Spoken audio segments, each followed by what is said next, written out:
Salutare tuturor! Bine v-am găsit, dragile mele, pe canal și în acest videoclip am să vă prezint lucrarea finalizată a pisicuței mele.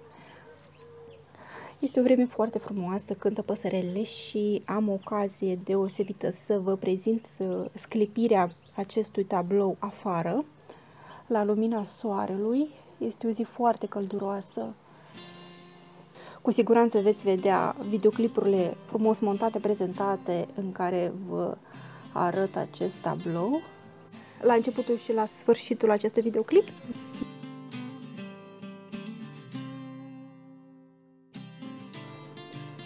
După cum puteți vedea, rezultatul este extraordinar.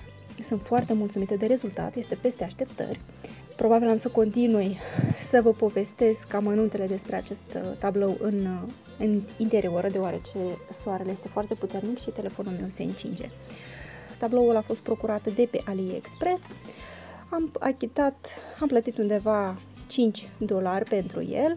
Are o dimensiune foarte mică, 30 pe 30 de centimetri și 12 culori cu diamante rotunde, sclipitoare, semitransparente, poziționate abstract. Deci nu sunt poziționate în linie, ci sunt poziționate în curbe diferite. Mi-a zburat un diamant. Sau este unul în plus?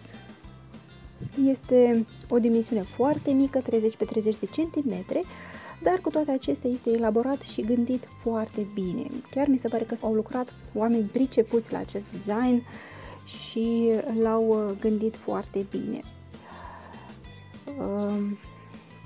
Are 12 culori, dintre care câteva sunt de tipul AB, și anume AB provine de la aurora boreală și sunt aceste două tipuri de diamante, unul l-am aici, negrul la bază, dar care reflectă nuanțe de verde, albastru, galben, și albul, care sunt semi-perle, jumătăți de perle.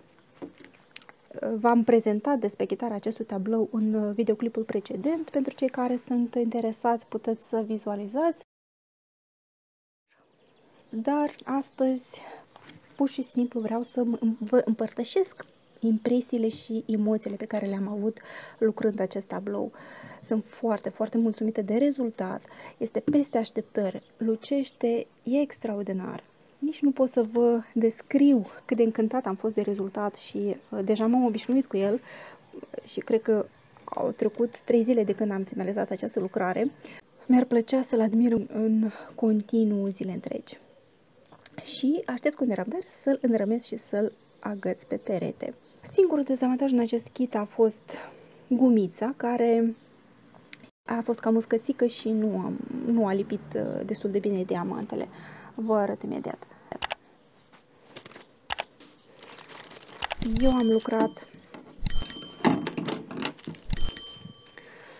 Eu am avut în kit acest pix. Am lucrat cu un pix și cu o gumiță, care, din câte puteți vedea, a fost consumată aproape în totalitate, deoarece am reîncărcat pixul foarte des. Și câteodată m-am chinuit la fiecare 10, în jur de 10 diamante, trebuie să reîncarc acest pix, acest vârf, deoarece gumița cred că s-a uscat și a pierdut din proprietăți. A fost descoperită foarte mult timp, deci chiar la atingere se simte că nu mai este lipicioasă. Da, din păcate aceasta mi-a dat puțin bătăi de cap, dar în rest am lucrat cu mare plăcere. Am vrut, de exemplu, să refolosesc acest burete pe care l-am de la alt kit, de la un kit precedent, dar din păcate acest burete nu este rezistent, se usucă și se lărgește și nu mai este bun. Din câte puteți vedea, nu este fix, fuge pe pix și nu se poate folosi. Probabil trebuie să-l arunc. Să vă arăt imediat și surplusul de diamante care mi-a rămas. Eu folosesc cu succes această gentuță pe care v-am prezentat-o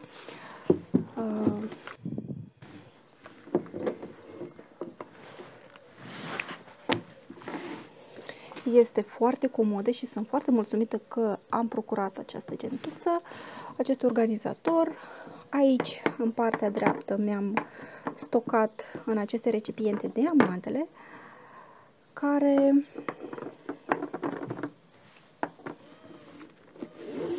țin să vă zic că mi-au rămas în abundență. Sunt foarte, foarte multe resturi de diamante mi-au rămas de la acest tablou, de la acest kit. Și sunt foarte frumoase, vedeți cum sclipesc la lumina soarelui.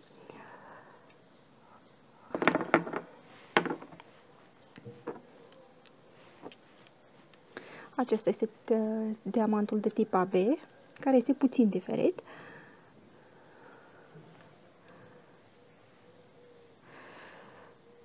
Cantități sunt foarte multe, sunt suficiente probabil pentru a realiza încă un tablou de această dimensiune. Producătorul ne-a pus în kit cantități suficiente de diamante, ceea ce este foarte binevenit, foarte frumos din partea producătorului. Eu deocamdată le-am etichetat cu aceste etichete forme diferite, inclusiv diamantul de sub formă de petale este în abundență. Aici puteți să vedeți cum se reflectă diamantele din interior, într-o încăpere din interior. Arată foarte, foarte frumos. Eu zic că au rămas diamante în abundență. Cu siguranță pot să le folosesc în alte proiecte și să fac niște brelocuri sau orice altceva. Practic, din fiecare culoare mi-au rămas cantități destul de numeroase și cred că au fost puse în cantități duble. S-ar putea să-mi ajungă să lucrez încă un tablou de aceeași dimensiune. Dacă aș fi avut schema, aș fi putut cu siguranță să fac încă un tablou.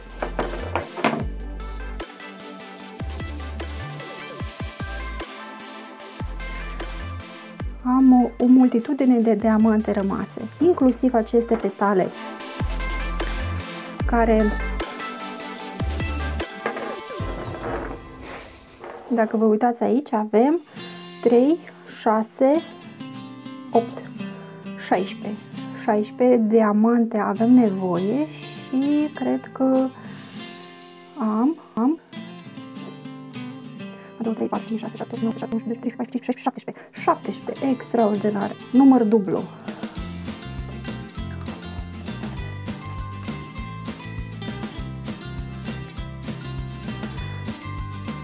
Chiar și pentru aceste diamante speciale am cantități duble și cu ușurință aș putea să fac încă un tablou. Chiar mă gândesc cum aș putea să-l fac. La momentul de față nu mă gândesc să o sigilez. Îmi place foarte tare cum sclipește și chiar nu-mi doresc să piardă din această strălucire naturală a diamantelor. Mă mai gândesc. Poate am să o pun sub sticlă când am să o înrămez, dar cu siguranță n-aș fi vrut să o sigilez, pentru că sclipește extraordinar. Și chiar dacă mi se va întâmpla că diamantele se vor dezlipi, cu siguranță voi putea să le lipesc la loc, pentru că am surplusuri în abundență, ceea ce este foarte minunat. Mulțumesc vânzătorului care a pus aceste diamante în cantități duble. În rest, ce observații aș mai avea la acest tablou? Chiar dacă este o pictură, o dimensiune foarte mică, producătorul ne-a pus două legende în poziții opuse, ceea ce este foarte binevenit, însă cred că ar fi fost mai indicat ca una din legende să fie întoarsă invers. Probabil pentru dimensiunea atât de mică nu este chiar neapărat necesară, dar pentru dimensiuni mai mari ar fi fost indicat. De exemplu, eu am lucrat câteodată și tabloul întors invers și trebuia să citesc simbolurile cu capul în jos. Mi-a fost puțin incomodă, dar m-am descurcat. Nu ar fi o mare problemă, dar de preferat. Și o sugestie, o mică incomoditate pe care am avut-o de asemenea în timpul lucrului este că unele simboluri seamănă între ele atât la desen cât și la culoare. De exemplu, aceste două semne de mov, care sunt de fapt, X-ul este movul închis și celălalt 3 triunghiuri este un mov deschis, pe care trebuia să nu-l confund. Mi s-a întâmplat să lucrez și din greșeală să confund simbolurile, pentru că lucram la lumina serii, obosită, sub filmarea telefonului, nu întotdeauna aveam poziția cea mai potrivită și mi se întâmplase să încurc simbolurile între ele. Cam aceste două ar fi fost asemănătoare atât la culoare cât și la semn, cât și X-ul cu plusul, plusul cu X-ul. De asemenea, sunt culorile diamantelor apropiate și dacă nu ții tabloul neapărat drept, X-ul se poate transforma cu ușurință în plus sau invers. În rest, a fost foarte ok. În principiu, chiar dacă am câteva observații, sunt foarte mulțumită de rezultat. Este peste așteptări, este foarte frumos, nici nu mă așteptam că îmi va plăcea atât de tare, că va străluci atât de puternic. Este primul meu tablou cu acest tip de diamante sclipitoare, semi-transparente și probabil din această cauză sunt puțin chiar foarte entuziasmată. Pentru cei care sunt interesați, am procurat-o de pe AliExpress, deci mi-a venit din China. Linkul către magazinul de la care am procurat pot să vă las în descriere sub video. Este o acoperire parțială, după cum puteți vedea, ochii au rămas neacoperiți cu diamante.